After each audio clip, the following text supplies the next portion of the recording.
Déjà, vous êtes les bienvenus. Nous allons parler de l'enseignement agricole. On va faire un panorama complet. On va présenter les différentes familles. Et j'invite le public déjà présent à poser des questions. L'avantage, c'est que c'est vous qui êtes un petit peu les meneurs. Si vous avez une question, vous levez la main et on arrêtera tout pour vous. D'accord? Donc n'hésitez pas parce que ça dure 35-40 minutes. Ça peut être un peu long, mais n'hésitez pas. Si vous avez une question, pof, on réagira immédiatement. Je pense qu'on va pas tarder, ma chère Sylvie. Sylvie qui va co-animer à mes côtés. Encore une fois, mesdames et messieurs, bonjour à tous. Bienvenue. Nous allons parler de la formation, l'enseignement agricole. C'est important aujourd'hui. On va faire un panorama complet. On va vous présenter les différentes familles. Alors, pour nos conférenciers, tout d'abord, je voudrais remercier Mylène Gabaret, qui est la directrice générale de l'APECITA, Sylvie Méloni, qui est à mes côtés, déléguée régionale de l'APECITA, de l'Occitanie, là où il y a du soleil souvent, je ne rajoute pas. Franck Roussier, qui est délégué régional pour les établissements CNAP Pays de Loire, de la Loire et le CNAP Centre Val-de-Loire. Jean-Baptiste Auroy, président de l'ETAP. Vous pouvez montrer à la main, hein, c'est vrai que je vous ai un peu, voilà, pour qu'on puisse vous situer.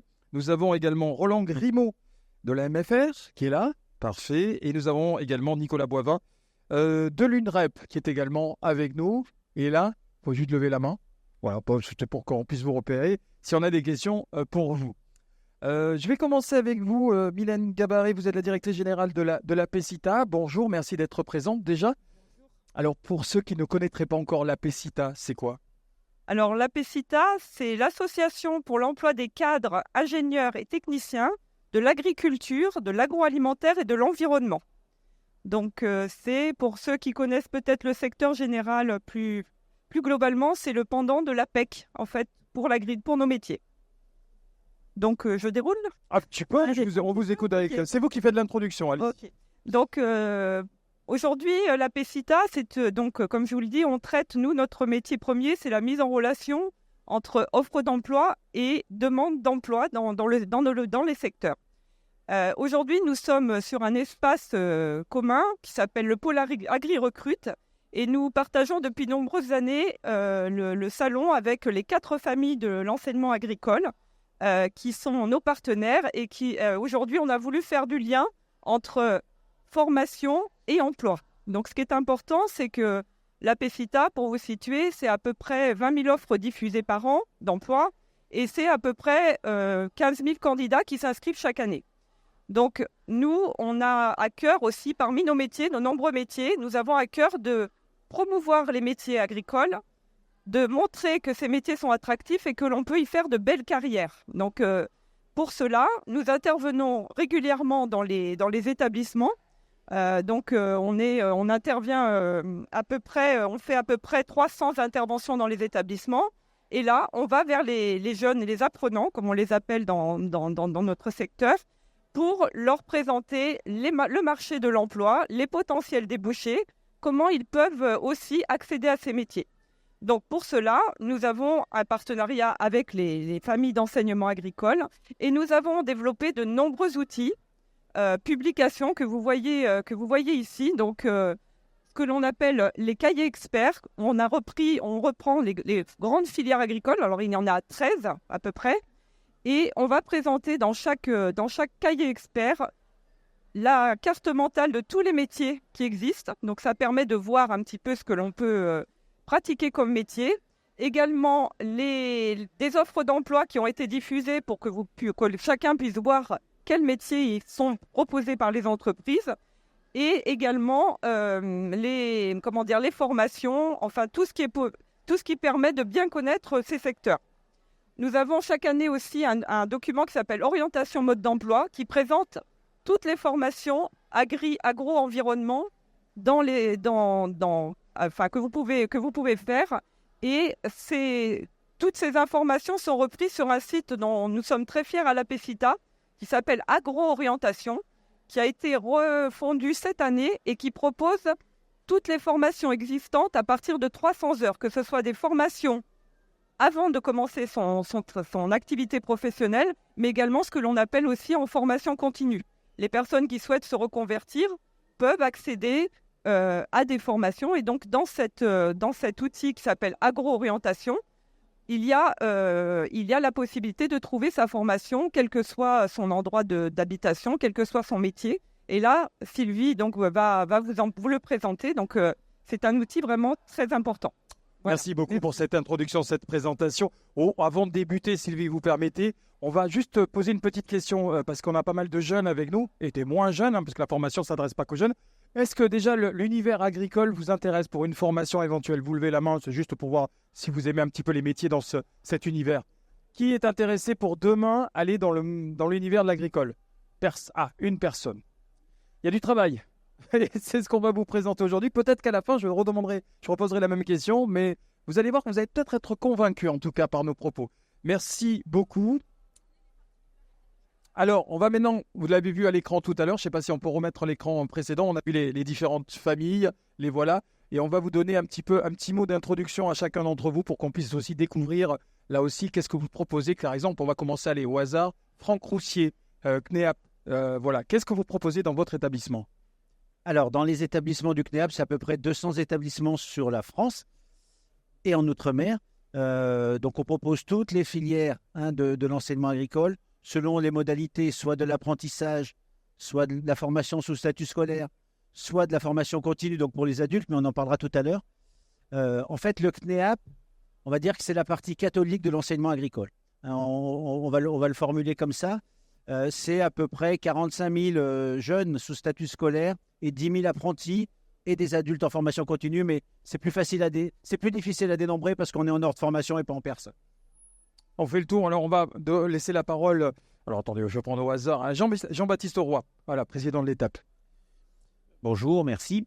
Donc ETAP, en fait, c'est le réseau des établissements d'enseignement agricole public. Donc on est 180 établissements publics sur l'ensemble du territoire français et métropole également, avec 250 sites de formation, et on forme également des lycéens et étudiants donc, sous statut scolaire classique.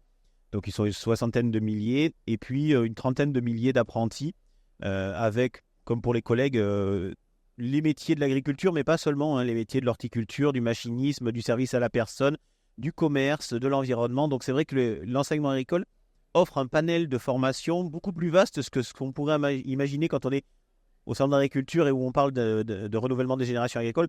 On va sur des métiers bien différents aussi au sein de nos établissements. Merci beaucoup pour cette présentation. Roland Grimaud, MFR, je vous laisse la parole, allez-y.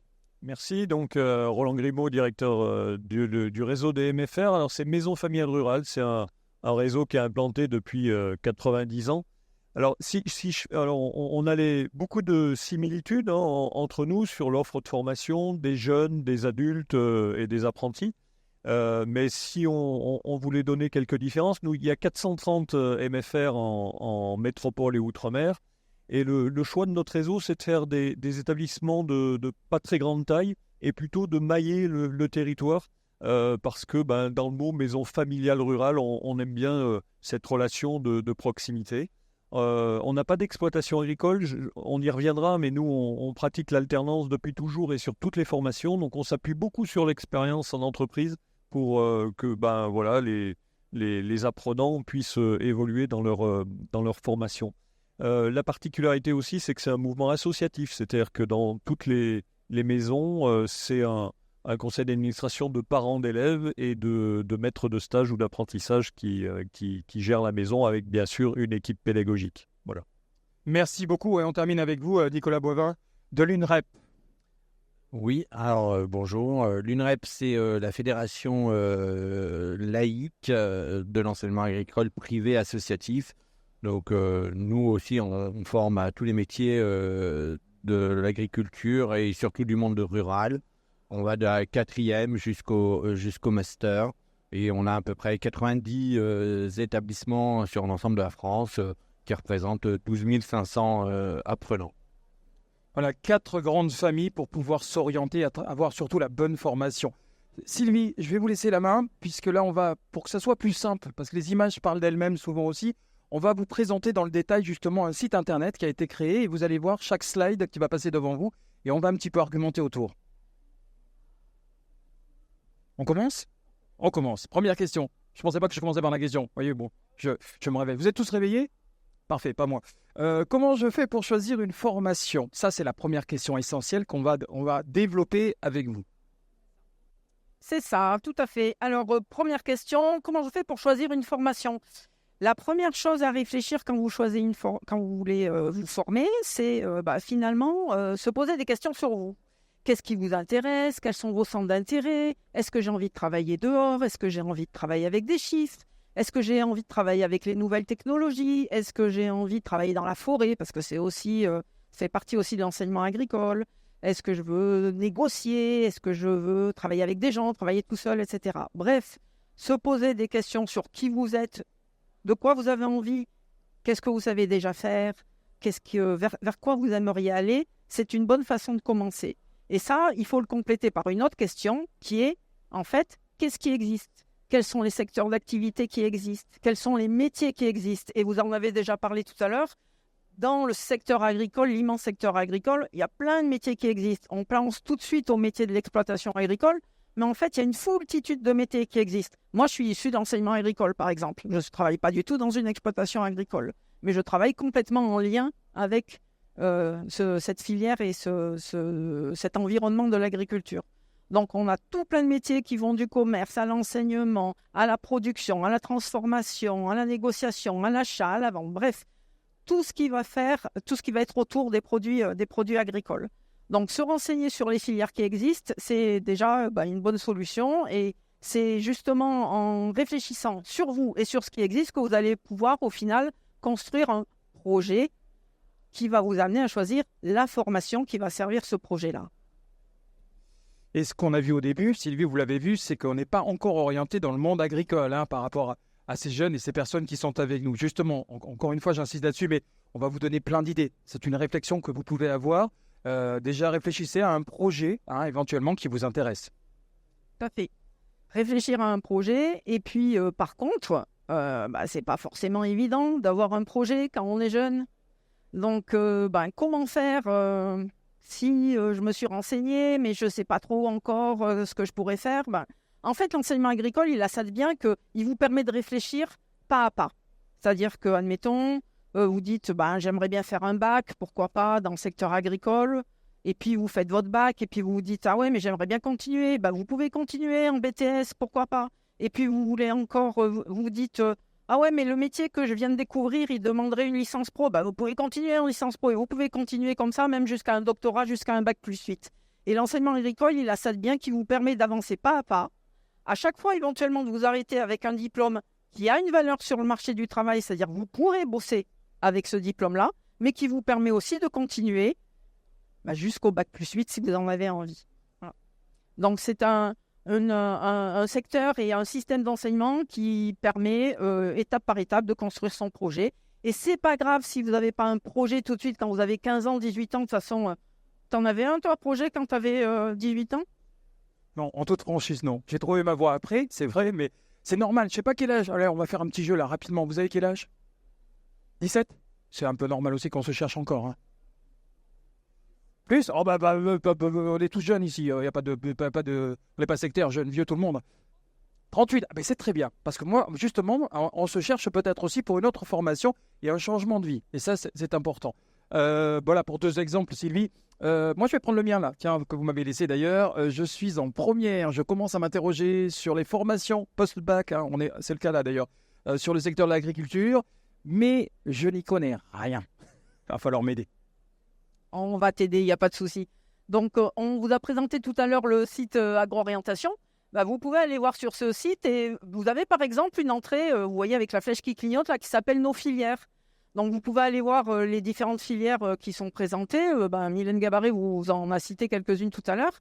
Et regardez un petit peu le détail. Ça veut dire quoi ces filières? C'est quoi la filière agroalimentaire? C'est quoi la filière agrofourniture? Et puis, il y en a une, par exemple, qui s'appelle agroéquipement. Mais ça veut dire quoi? On parle de quoi quand on parle d'agroéquipement? Vous pouvez aller voir sur le site.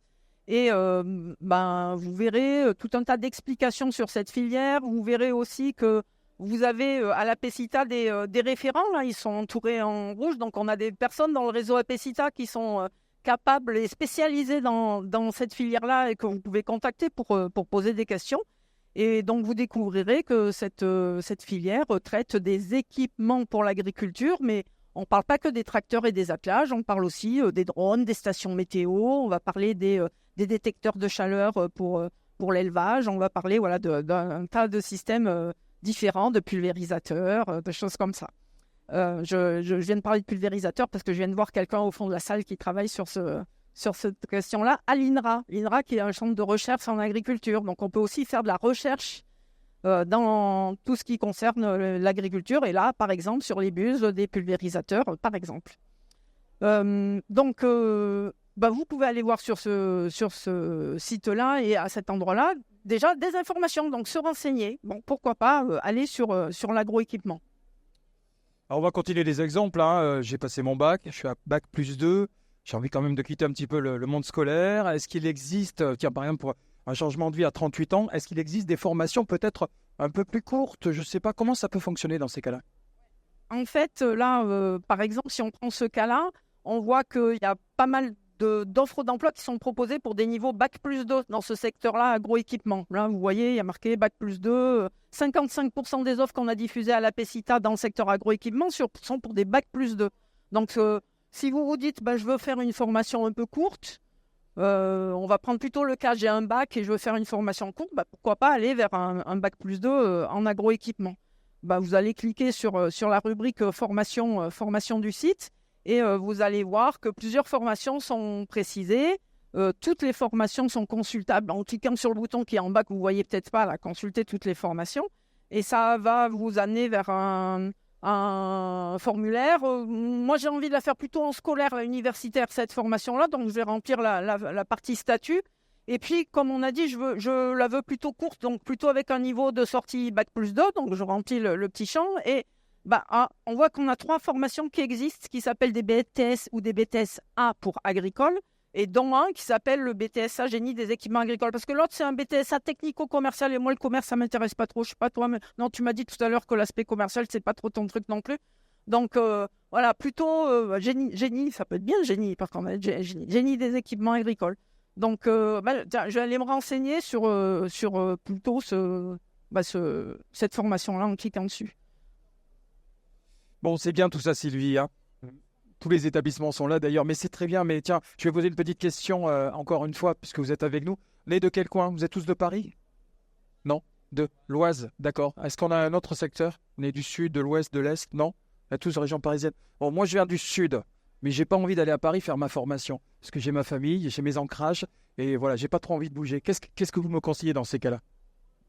Va en Haute-Loire. Non, je suis originaire de la Haute-Loire, c'est pour ça. D'ailleurs, comme par hasard, vous voyez qu'il y a un lycée qui est proposé dans le département 43, qui est le département de la Haute-Loire, à Fontal, le LECTA de Brioude de Bonnefond, qui propose cette formation en BTSA agroéquipement. Vous pouvez justement aller voir plus d'informations sur ce lycée. Vous avez ses coordonnées, vous avez accès à son site internet, vous pouvez leur poser des questions et vous avez aussi un formulaire pour demander des informations directement au lycée.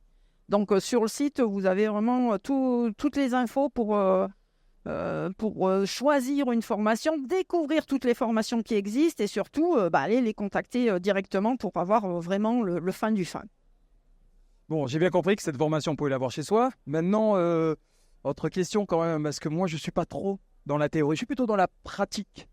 Dans ces cas-là, ça se passe comment? Alors, l'enseignement agricole a ça de bien aussi qu'on mêle toujours théorie et pratique. Et dans beaucoup de formations, il y a des stages. Et donc, je vais demander à Nicolas Boivin, est-ce que vous voulez bien nous présenter un petit peu les stages? Il y a des stages dans les formations agricoles. Comment, quand, que ça se passe comment? Vous pouvez nous en parler un peu? Oui, alors toutes les formations agricoles proposent des stages.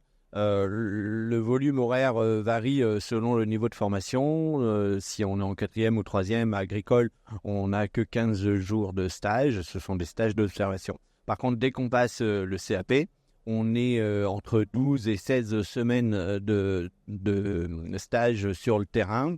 Et ces stages permettent d'apprendre réellement en situation de travail. Même si c'est progressif, bien sûr, les stages sont aussi des périodes de formation. Donc voilà, chaque établissement est libre d'organiser ses stages sur l'année. Et nos établissements accompagnent aussi les jeunes à trouver des stages parce qu'on a l'impression que ça peut être simple à trouver, mais finalement, ça demande aussi une professionnalisation. Et il faut vraiment accompagner les apprenants vers ces stages pour les insérer dans des entreprises qui apportent aussi des compétences et que ça ne soit pas juste de l'observation. C'est très important d'apprendre à faire pendant ces stages. Merci. Ça permet de tester aussi en même temps si on ne s'est pas trompé et si on est bien au bon endroit. Il y a un autre endroit où on peut mettre en pratique ce que tu disais, là, rester sur la théorie, c'est les exploitations agricoles qui sont dans les lycées parce qu'effectivement, on est un secteur d'activité où on a sur place, dans certains établissements, de quoi mettre en pratique tout de suite ce qu'on apprend et donc de passer de la chaise de la salle de cours, on fait 150 mètres et on est dans l'exploitation agricole et on peut mettre en pratique tout de suite. Vous pouvez nous en parler, monsieur Aubry ? Oui, tout à fait. Donc, dans les établissements qui bénéficient d'exploitation agricole, on va pouvoir mettre en œuvre les enseignements théoriques de manière appliquée assez rapidement. Si je reprends l'exemple du BTS GDEA dans l'établissement J'ai dit des équipements agricoles, effectivement, il y a le cours de théorie en salle. À un moment, on passe avec le tracteur, la charrue, on attelle, on va dans une parcelle, on regarde comment ça se passe, on fait les réglages. Les jeunes apprennent à faire les réglages puisque quand ils vont être en stage, leur maître de stage va pouvoir leur proposer. Mais dans toutes les exploitations, on ne va pas retrouver la même activité exactement. Certains, il y aura des cultures, d'autres, il n'y en aura pas. Il y aura le passage de la charrue. Donc, on leur propose ces travaux pratiques. Et donc, souvent dans des groupes dédoublés, on a en règle générale des petits effectifs dans l'enseignement agricole dans nos classes. Mais là, en plus, on dédouble les cours. Et donc, effectivement, chaque jeune va pouvoir mettre en œuvre la pratique qu'il a vue en théorie et qu'il sera amené à mettre en œuvre plus tard en tant que professionnel. Et ça permet de savoir travailler en sécurité parce qu'on est dans des métiers où, effectivement, on est souvent des travailleurs isolés, on est souvent confrontés à des risques. Et donc, c'est très important que ce soit à travers les stages ou à travers, effectivement, les travaux pratiques, d'accompagner des jeunes, notamment quand ils ne sont pas originaires du milieu agricole. Il y a 30 ans, l'essentiel des jeunes qui venaient en formation agricole étaient des fils d'agriculteurs. Ils savaient déjà en partie travailler. Aujourd'hui, on a vraiment cette mission d'accompagner aux gestes techniques des jeunes qui le découvrent chez nous. Et il y a parfois aussi des magasins de vente des produits dans les établissements. Tout à fait. Les exploitations dans les établissements d'enseignement agricole, ça peut être des exploitations d'élevage, de culture, ça peut être des piscicultures. Il y avait tout à l'heure la photo du secteur de l'aquaculture. Ça peut être aussi des établissements de production horticole. Et on a évidemment aussi la partie commerciale et transformation qui va avec des ateliers de transformation, des produits laitiers, de la viande, etc., des magasins de vente. Et on a aussi des centres équestres, puisque le secteur équestre fait aussi partie de l'enseignement agricole. On me demande dans l'oreillette de préciser ce qu'est la pisciculture. C'est l'élevage des poissons et de l'ensemble des produits de la mer, puisque effectivement la partie la production d'huîtres est aussi enseignée dans des lycées ostréicoles pour la partie huîtres. Donc ça fait partie du grand secteur de l'aquaculture et de la pisciculture. Merci. Donc une mise en application immédiate et sous plusieurs formes dans l'enseignement agricole. Est-ce qu'on a des questions à partir comme ça? Non? Pour l'instant, vous écoutez, alors on continue, on déroule. Je vais me garder un exemple, si vous permettez, Sylvie. J'ai une idée très précise. Je suis en seconde, je veux travailler en aménagement paysager parce que c'est un travail avec du vivant. Ça permet de créer, d'entretenir nos espaces verts et nos jardins. Donc, est-ce que ça, on peut l'imaginer?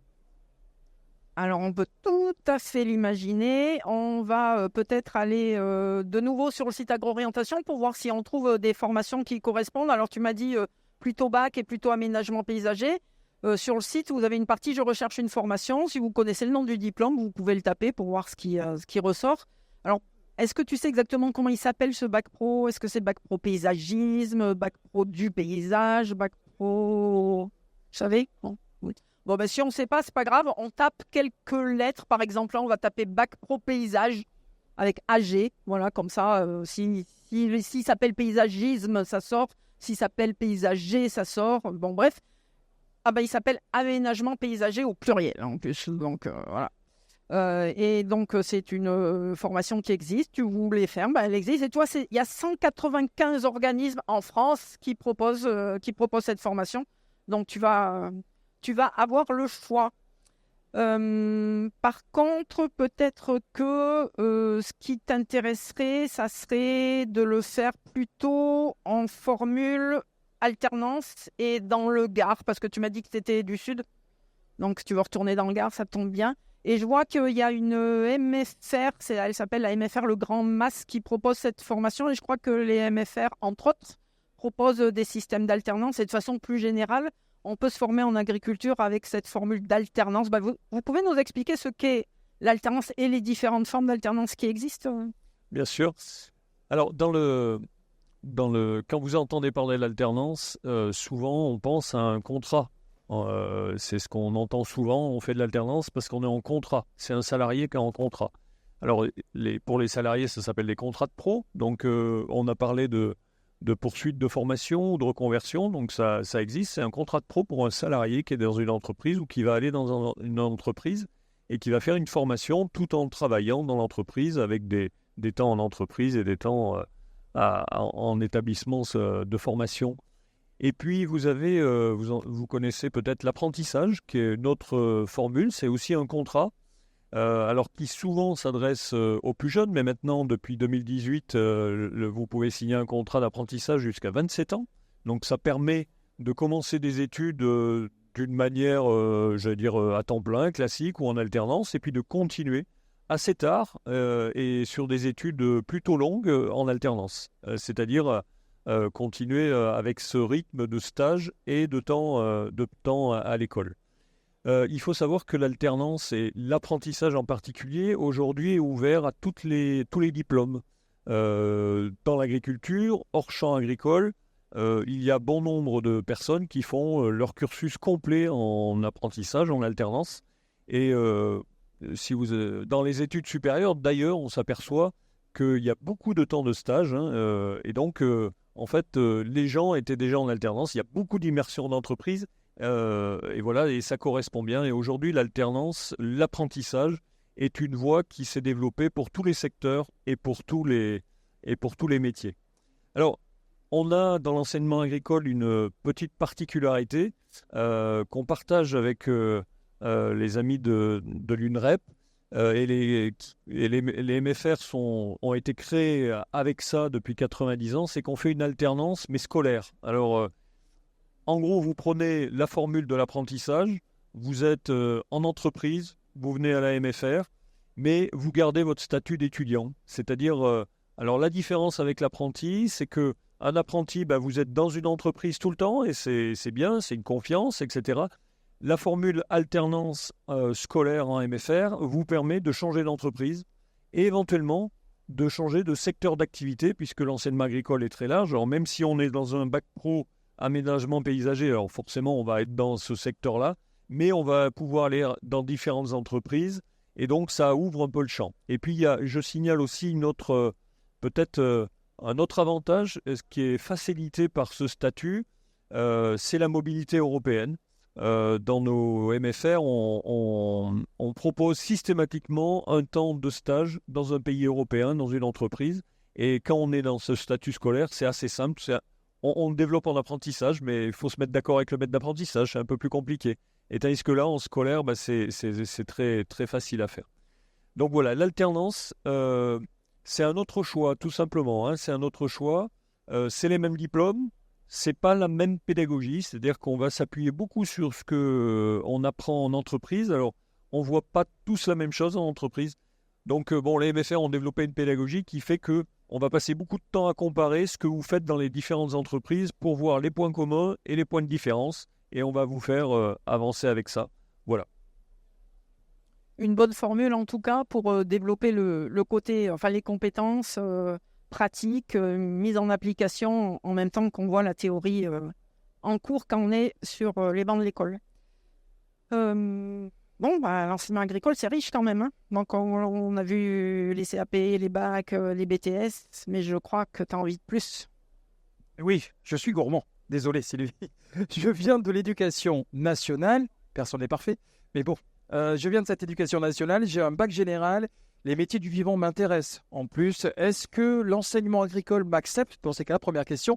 Et puis, en plus, pour corser l'affaire, vous l'avez dit, j'ai fait une formation longue, j'ai des bonnes notes à l'école. J'aimerais un métier qui correspond plutôt à mon niveau. Bac plus 5, est-ce qu'on peut l'imaginer du côté de l'agriculture? On peut le faire. Oui. Voilà. Non. On peut, parce que effectivement, on a vu tout à l'heure le parcours de formation, je vais le réafficher normalement. Et on a bien vu que ça montait jusqu'à des écoles d'ingénieurs, des doctorats, etc. Et tout ça dans l'enseignement agricole. Donc, oui, qui dit agriculture, dit parcours complet, dit formation jusqu'à un doctorat, pourquoi pas si vous en avez envie. Si tu veux regarder les différents parcours de formation qui s'ouvrent à toi, alors tu m'as dit que tu étais en terminale générale, donc vous avez le cas sur le site internet là qui est spécifié ici, et entre autres, tu as le choix entre études courtes et études longues. Toi, tu m'as dit, j'ai des bonnes notes, je veux y aller, je veux faire des études longues. Bon, allons-y, on va cliquer sur études longues.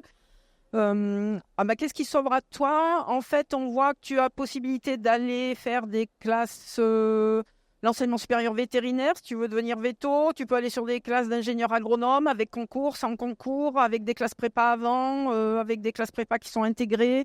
Tu pourrais aussi aller de nouveau sur... rester dans l'éducation nationale avec licence, master, doctorat, pourquoi pas. Qu'est-ce qui te fera envie, toi? Ce qui me ferait envie, parce que j'aime beaucoup les animaux, c'est de devenir vétérinaire, par exemple. Voilà, rester un petit peu à l'exploitation, m'occuper des animaux, tous les animaux d'ailleurs d'une exploitation. Qu'est-ce qu'on doit faire? Alors, pourquoi pas aller sur l'enseignement supérieur vétérinaire, et pourquoi pas la formule après un concours. Donc, si tu regardes un petit peu ce qui est possible pour toi, tu verras que tu peux faire veto après un bac, pourquoi pas, avec différentes écoles. Par contre, si tu es en bac, là, il va falloir que tu t'inscrives sur Parcoursup. Je ne sais pas s'il y en a qui sont au niveau terminal, bac, là, et qui ont déjà entendu parler de ça. C'est avant le 14 mars qu'il faut s'inscrire pour se positionner sur les études après bac. Donc, si c'est votre cas et que vous ne l'avez pas déjà fait, il faut se dépêcher maintenant. Et les écoles vétérinaires, il y en a 1, 2, 3, 4 et même 5, puisque tu es avec un bac général, tu as accès à 5 écoles. Tu peux, sur le site, aller te renseigner sur ces différentes écoles. Et si tu veux en savoir plus sur le concours, puisqu'il peut, ça sera un accès, par exemple, par concours, tu as un site qui est indiqué ici, là. Concours-agro, c'est le site officiel, donc allez voir dessus les différentes informations pour vous inscrire sur ce concours particulièrement. Voilà, on a fait un peu le tour de toutes les possibilités. Enfin, il y en a plein, vous avez vu, entre les différentes filières croisées par les différents niveaux de formation, il y a beaucoup de possibilités dans l'enseignement agricole. Et tu connais maintenant le site Agro-Orientation, tu as vu un peu comment l'utiliser pour t'orienter, que tu sois au collège, lycée, que tu sois étudiant ou que tu sois déjà dans la vie active. Et d'ailleurs, on voulait insister aussi sur le fait que la formation, c'est tout au long de sa vie. Alors, je vous ai dit, vous pouvez construire votre projet au fur et à mesure, commencer par un bac, ensuite un BTS. Mais vous pouvez aussi commencer par un bac, un BTS, vous arrêter, travailler, et puis vous dire, finalement, j'aimerais bien continuer, soit me spécialiser, soit aller vers un diplôme plus élevé après. Ça existe aussi dans l'enseignement agricole. Vous voulez nous en parler de cette formation continue, cette formation tout au long de la vie? Alors, la formation continue, alors c'est vrai que dans nos établissements, on accueille des jeunes qui peuvent avoir 12 ans et demi, puis des fois on a des moins jeunes qui peuvent avoir 50 ans, 55 ans. Donc 38, c'est très jeune. 38, c'est très jeune. Donc c'est vrai qu'on accueille des personnes qui sont soit en reconversion, c'est-à-dire qui disent, moi, j'ai passé un diplôme d'ingénieur, je travaille dans l'aéronautique, et puis finalement, moi, c'est le maraîchage qui m'intéresse. J'ai 30 ans, l'apprentissage n'y est plus droit. J'ai mon CPF, donc j'ai cumulé des financements, des moyens pour me former. Est-ce que je pourrais faire un CAP, un CAPA en maraîchage ou alors une entreprise qui appelle en disant, voilà, moi, mes salariés, il leur faut une habilitation électrique. Est-ce que vous êtes capable de leur faire valider une habilitation électrique? Ou le SST, sécurité et santé au travail, c'est-à-dire le secourisme en milieu professionnel. Donc, il y a plein de choses différentes qui sont adaptées, en fait, aux gens qui demandent. Donc, j'ai fait un BTS. Finalement, si je veux une progression dans mon travail, il me faudrait un diplôme à Bac plus 3, à Bac plus 4. Est-ce que, sans aller à l'école, en étant suivi, ce qui s'appelle la validation des acquis de l'expérience, je peux valoriser ce que j'ai vécu dans mon parcours professionnel pour valider un diplôme? Puisque je voulais dire également, c'est vrai que dans nos établissements, il y a des vaches, il y a des cochons, il y a des chevaux, il y a des tracteurs, mais des fois, il y a des enfants aussi. Puisqu'on a tous les métiers du service à la personne. Moi, par exemple, je pilote un établissement où il y a une crèche. Et donc, il y a des auxiliaires puriculture qui viennent se former. Donc, c'est très vaste, hein, c'est très large. Et il y a une telle... on est quand même largement sur le territoire. Donc, à proximité, on peut quand même trouver quelque chose. Hein, mais dans nos établissements, vit une communauté de personnes qui peut aller de la 4e. Hein, c'est-à-dire qu'on peut avoir des jeunes, on peut avoir leurs parents et des fois leurs grands-parents au même endroit. Donc, et tous ces gens-là vivent ensemble et à nous d'animer pour que ça se passe le mieux possible. Merci. Voilà, on est arrivé à la fin de ce qu'on voulait vous dire. Maintenant, on va répondre à vos questions. Mais ce qui est important, je pense, c'est de penser que après avoir, tout en continuant à réfléchir tout au long de votre vie, à ce que j'aime, pourquoi je suis fait, ce que je sais faire, vers quoi j'aimerais m'orienter, ce qui existe comme métier. Parce qu'on a dit au début, ça, c'est une réflexion qu'on mène tout le temps. Ça peut être intéressant aussi d'aller échanger avec des gens, c'est-à-dire que vous n'êtes pas tout seul pour cette réflexion-là. Donc, vous avez les personnes qui sont dans les établissements de formation qui sont là à votre disposition aussi pour réfléchir avec vous, pour vous orienter sur un projet ou pour vous aider à construire ce projet. Vous avez les conseillers APCITA qui sont répartis sur tout le territoire. Vous avez vu la carte au début. Vous avez plein de personnes qui sont là et des outils comme le site internet par exemple et d'autres choses. Mais en tout cas, ne restez pas seul face à vos questions. Allez rencontrer des gens qui seront là pour vous donner toutes les possibilités et pour vous aider à les choisir en fonction de qui vous êtes. C'est ça le plus important. Je terminerai là-dessus, parce que c'est important aussi, vous avez été tous très attentifs, donc il y a peut-être une série de questions. Je vais me permettre, parce que vous m'avez dit votre âge tout à l'heure, je ne vais pas revenir sur votre âge, mais à votre âge, vous avez peut-être envie de refaire une formation, de repartir dans ce milieu-là, pourquoi pas dans le monde agricole, hein. Ça peut être le cas là. Alors moi, je suis une formation, mais toujours dans mon domaine initial. Voilà, donc c'est quand même possible. Alors là, on est dans le monde agricole, on est bien d'accord, mais on peut quand même reprendre des études et d'autres formations. Juste, je me permets d'intervenir parce que je connais bien la jeune femme qui a 38 ans, parce que je l'ai connue toute petite. Donc voilà, pour les jeunes qui sont avec elle aujourd'hui, c'est quelqu'un que je connais depuis longtemps. Et elle a travaillé dans le secteur agricole alors qu'elle n'a pas fait d'études agricoles. Elle ne vous dit pas tout. Naïma, tu veux expliquer ? Oui, donc moi, j'ai suivi un BTS en management des unités commerciales et une licence en gestion des ressources humaines. Et donc, j'ai travaillé à l'ANEFA. J'étais embauchée chez eux en 2009 sur un poste, je dirais, qui dit en fait de service à l'agriculture. Donc, où justement, j'avais, de par mes différentes formations et mes expériences professionnelles, pu acquérir des compétences dites transverses, en fait, que j'ai pu me réapproprier sur le poste qui était proposé justement à l'ANEFA. Et après, je dirais que la connaissance du secteur et des métiers de l'agriculture, je l'ai acquise après sur le terrain, dans le quotidien, et notamment au contact des différents acteurs du monde agricole, en fait. Voilà.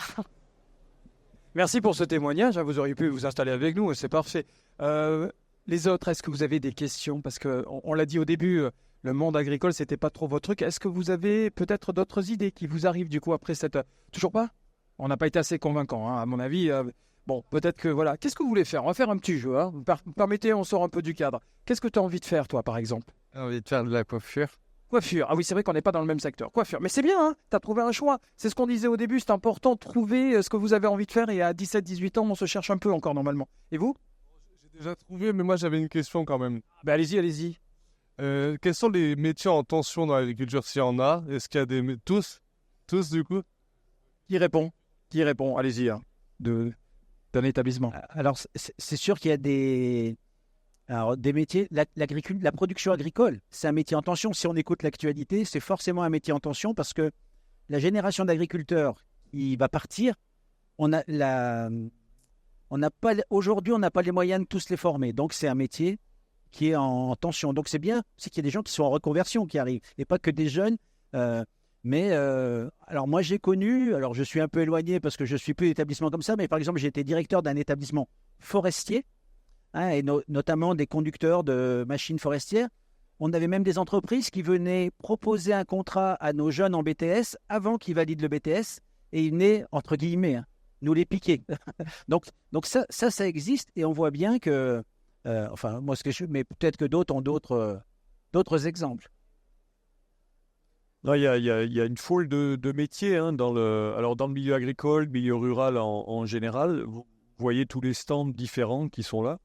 Mais Madame a dit une phrase très juste auquel je crois beaucoup, c'est qu'on a des compétences qu'on peut mettre au service d'un métier ou d'un autre. Et d'ailleurs, on a des gens qui sont formés dans le milieu agricole qui partent ailleurs, mais aussi on a des gens d'ailleurs qui reviennent au milieu agricole. Alors, il y a une période d'adaptation. Mais je crois que si on a envie de s'intéresser au métier du vivant, de la culture, etc., il ne faut pas que ça fasse peur parce qu'on pourra y travailler, y rester si on a envie, mais on pourra faire autre chose aussi. Donc ça, c'est ça qui est important. Et ce n'est pas que l'enseignement agricole, c'est la société que comme ça, on peut bouger parce qu'on a développé les compétences et parce que maintenant, il y a des passerelles pour faire des compléments de formation et aller sur un autre secteur. Donc, je sais pas, le message, c'est de dire, de toute façon, il faut essayer. On va dans la coiffure, par exemple. On fait ça pendant un moment. On y reste si on a envie. Et puis, si peut-être, on peut faire autre chose dans les métiers connexes à la coiffure, etc. Je crois qu'il ne faut rien s'interdire dans un premier temps. Voilà. Et puis là, on vous donne des clés, tout simplement, pour suivre ces formations. Vous l'avez dit, le mot passerelle. Rien n'est interdit, bien au contraire. Vous êtes parti sur un secteur. Je vais prendre d'autres exemples. On a quelques minutes. Vous avez déjà trouvé votre orientation? Oui.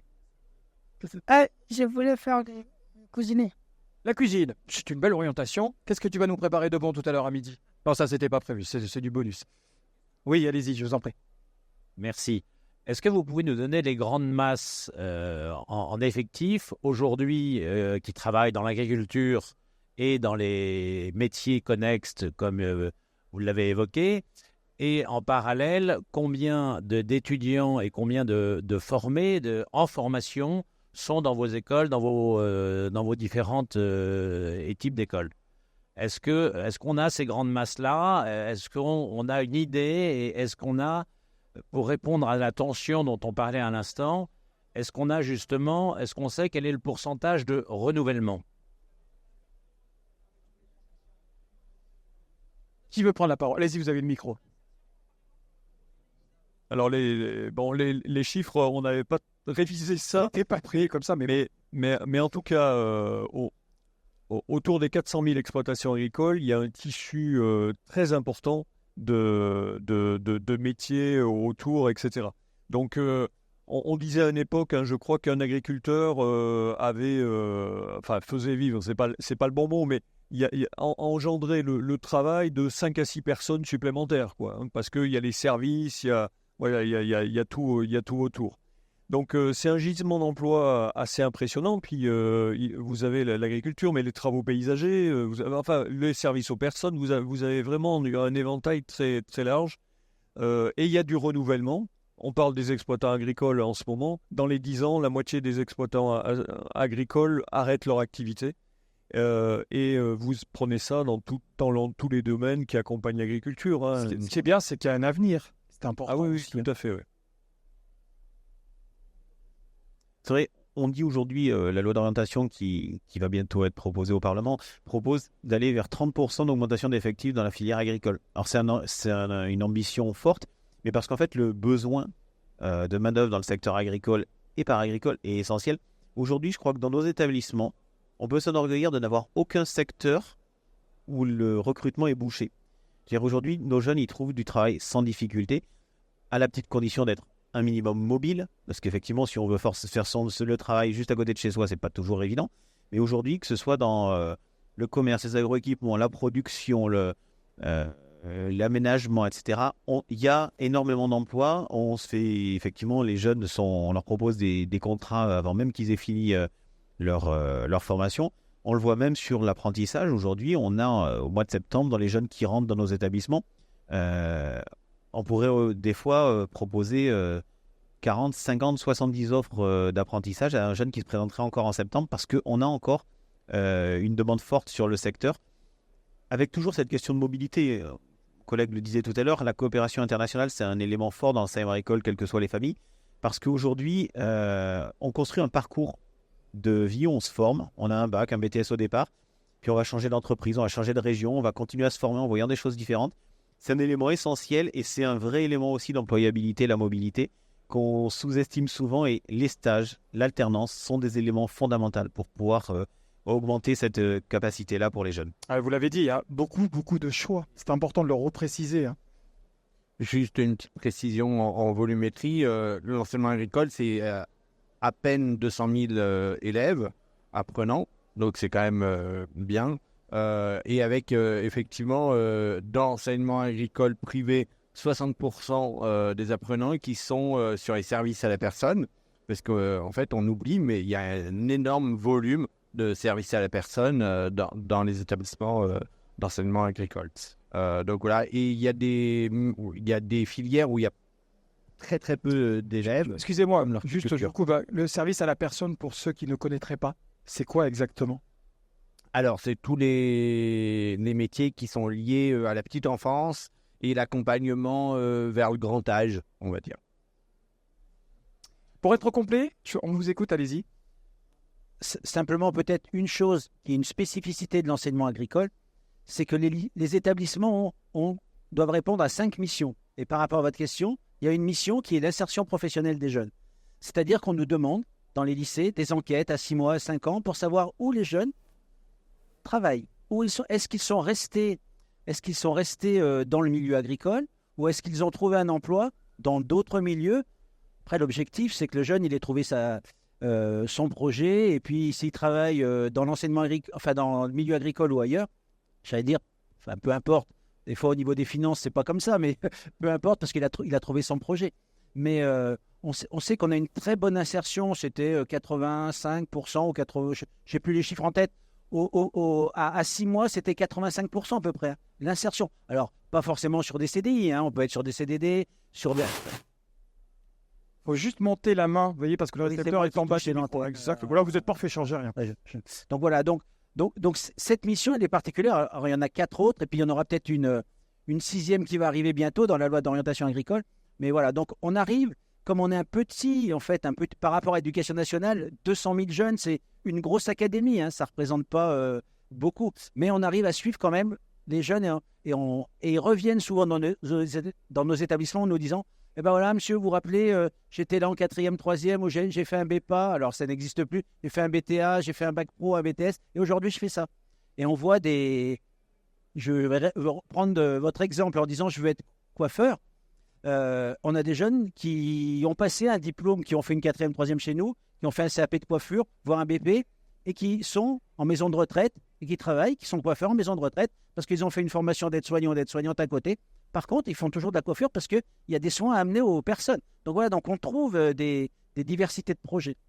Ce qu'on peut retenir, c'est ces fameuses passerelles. Vous avez raison d'insister là-dessus, parce qu'on n'était peut-être pas parti au départ là-dessus. Mais voilà, on peut changer. Est-ce qu'on a une dernière question, un petit mot? Ouais. Est-ce qu'il y a un métier ou une filière dans l'agriculture qui va tendre à se développer de plus en plus? Voilà. C'est une bonne question. Je vois qu'ils ne se disputent pas pour prendre le micro sur ça. Alors, mais bon. il y en a plein. On s'aperçoit quand même, alors, dans la production agricole, quand je parle de production agricole, je parle sur les animaux, etc. La robotique arrive. Alors, bon, il y a des robots de traite pour les vaches, mais il y a des... On parle de l'intelligence artificielle, Oui, puisque c'est notre avenir Ouais. aussi. Ça aussi, ça va être le cas. Il y a, On va il y a- travailler il y a- avec. il y a un stand sur le salon sur le chat GPT agricole. Je ne vais pas écorcher le nom parce que je dirais une bêtise, mais tout cet aspect, les tracteurs autonomes, les drones, comment je peux être plus efficace dans l'utilisation de ce que je peux apporter sur une parcelle, etc. Tout ça, c'est des choses, on est à l'aube de ce qui va se passer. Et peut-être, est-ce que ça va amener des qualités de vie des exploitants agricoles, parce que souvent ils disent: on passe notre vie sur notre exploitation, on a des vaches, on va traire des vaches, tous les jours il faut quelqu'un, si je peux pas être là, il faut que je trouve quelqu'un pour me remplacer. Donc tout ça, c'est quand même quelque chose qui va se développer, qui se développe déjà. Je me permets on intègre tout ce qui est technologie dans nos formations, à distance, dans nos cours, réalité virtuelle qui arrive parce que voilà, il y a des choses qu'on peut faire avec ça, etc. Mais je crois que ce qu'on partage dans l'enseignement agricole, et ce qui fait quand même une caractéristique forte, c'est quand même la relation humaine dans nos établissements. On a des établissements qui sont de taille moyenne par rapport à d'autres grands établissements. Et je crois qu'il y a aussi une ambiance et un regard sur chacune des personnes. Vraiment, c'est quelque chose qu'on partage tous. Et puis au moment où quand même il y a une grosse réflexion sur l'environnement, la nature, etc., tous nos établissements, la plupart du temps, sont en race campagne. Et on accueille de plus en plus d'urbains qui arrivent dans nos établissements parce qu'on propose tous de l'internat. Et ça, pour nous, c'est important aussi, cette vie collective pour apprendre à juste vivre ensemble. Et beaucoup nous disent que c'est, j'allais dire, une bouffée d'oxygène de vivre dans un environnement qui est préservé, qui est sympa. Il n'y a pas de barrière autour, on peut sortir, etc. Donc ça, c'est aussi un aspect de l'enseignement agricole qui est important pour la construction de chacun, tout simplement, à un âge, parfois à l'adolescence, où voilà, on aime bien être avec ses copains et être bien entouré. Voilà. Ouais, et le bien-être, ça fait partie de notre société aujourd'hui. C'était notre conclusion. Merci beaucoup. Je voudrais qu'on les applaudisse bien fort, nos intervenants. Et puis, n'hésitez pas, parce qu'on a un peu survolé, mais la Pesita, il y a un stand pendant tout le salon juste à côté, et on vous renseignera individuellement